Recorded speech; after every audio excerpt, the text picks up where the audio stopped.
Ayan, ito po yung ano ma'am, property ngayon. 1.7 hectares. Ayan, kasama po natin yung may-ari ngayon. Ito po yung Barangay Road. Yung property nakabakod. Ano to? Ma'am Sir, rice land. From Cemented Road to nga pala ma'am, nasa ano lang, mga 400 meters. Ayan, nakabakod po yung property. Hanggang dun to sa silag na yon. Tapos, may mga mangga rin to. 8 daw. Tapos may creek sa likod. So, 3 times silang magtanim ng palay.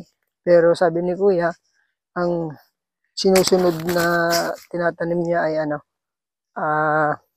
sibuyas kasi mas okay daw yung presyohan ng sibuyas. So, ito po yung property nito. Lakarin natin doon. May maliit pa ata na doon, fish pan. Tapos may fish pan siya doon na may laman pong tilapia. Ayan, kasama po natin yung seller. Kausap natin siya mismo. Ayan yung mangga na yan, hati sila dito sa property. So, pag nag-aani sila, maghati sila sa kinikita o kaya sa kain na kinukuha. So, almost 1.5 yung nasa saka. So, maganda naman po yung plot na plot din dito sa harap. Ito po yung daan ni Kuya. Sa kanya na po ito. Kalsada na to. May mga tanim pa na saging. Maani daw din po si Kuya dito ng 100 maigit. Minsan umabot pa siya ng 150. Tapos kagandahan po nito, mayroon siyang creek sa likod. May pinagkukunan po siya na may pinagkukunan siya ng tubig. So hindi po yan na yung tubig nila. Patubig. Ayun, pasok po yung 4 wheels natin kasi may dalawa siyang sasakyan doon sa loob. Isang kotse tsaka isang van. So, ganda po. Fish pan, may fish pan na po. May laman pong mga tilapia. Kala nila pakakainin natin. Diyan na sila. Ayun, nabakaran ng So, ito may bahay na si Kuya dito pero ubo lang. Kagandahan nito may kuryente siya. May poso. Tapos, may tanim na rin na konting nyug. May milina sa dulo. Pero karamihan to rice land talaga. Pero ang ganda pong tanim nito ng fruit bearing trees. O kaya kalamansi. Na-improve na kasi itong property na to mga ma'am sir dito sa Umingan. Total area lalagay ko po. Pero 1.7 300 po ata yung kanyang kanya pong exist. So ito, kung lalaki ng mangga. So, pwedeng yan, sabi ni Kuya, hati. Hati yung kanyang inaani. Ayan po yung mga mangga, yan po yung bahay nila. Tapos meron na rin silang tubig. Ayan, may reservo doon. Makikita natin dyan. Ayun o. Pahaba yung nakita kong shape ng property. Pero paluwang dito sa gitna. Sa gilikod din paluwang. Dito lang sa harap medyo ang frontage siya na mga nasa 40. Hanggang doon po yung property natin. Ay mga mangga kasama po lahat yan. May kuryente na. Pasukin ko dito sa bahay. Ayan, may sasakyan po siya. So napasok yung sasakyan natin.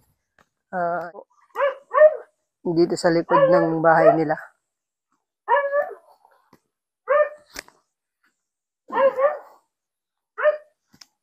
Ayun, may sibuyas pa si ate Baka may binta ka pa dyan ate.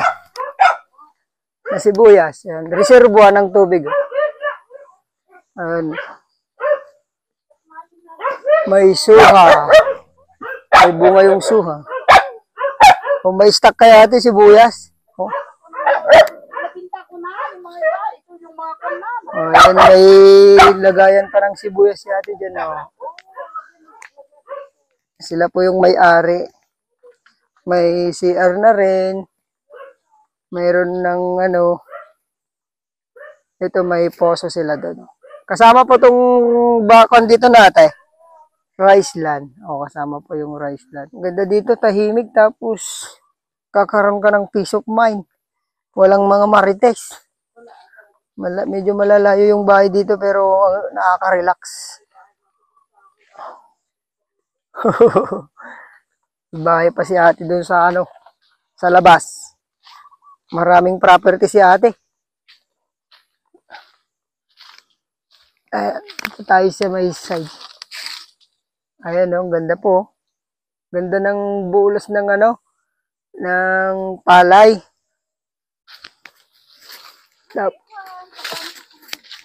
Sagana po sa tubig.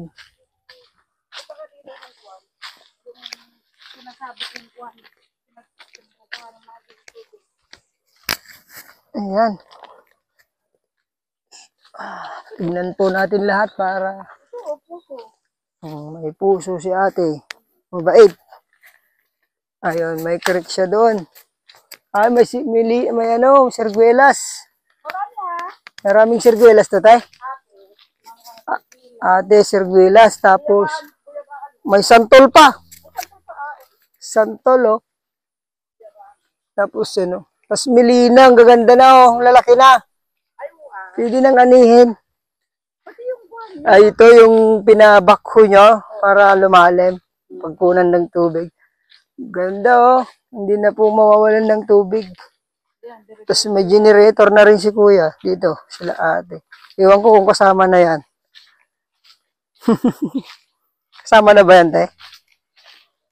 Pag-usapan. Ayan po, yung creek na sinasabi nila. Parang fish pan na siya. Oh, nakita ko po, fish pan. Tilapia, nakita ko. Ayan na, yung creek natin. So, ganda po. Creek din po yan hanggang doon.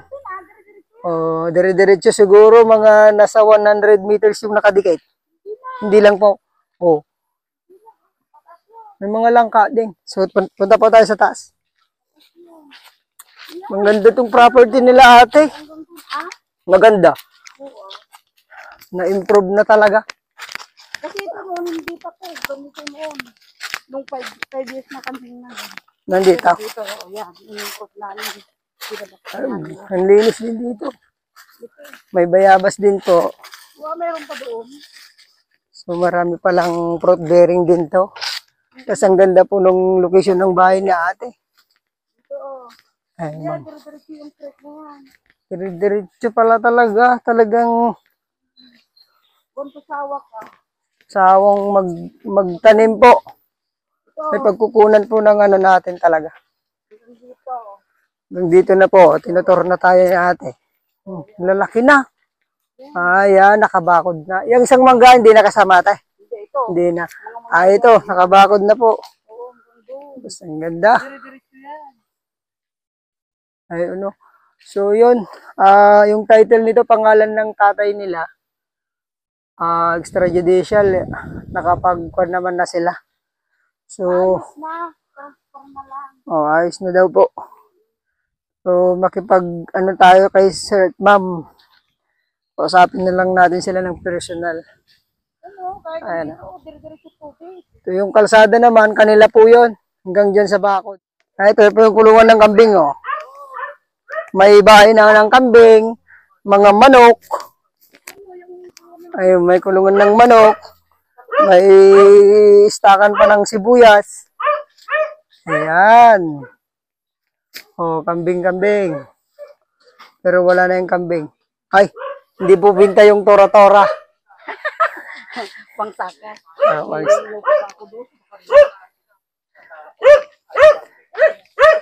Ayan. Nandito na si kuya. Siya po ang may-ari. Kuya, tinatanong ko kay ate yung magkano price. Presyo nito. Hindi ko alam. 3.6. 3.6. Sagot po nila ang capital gain tax.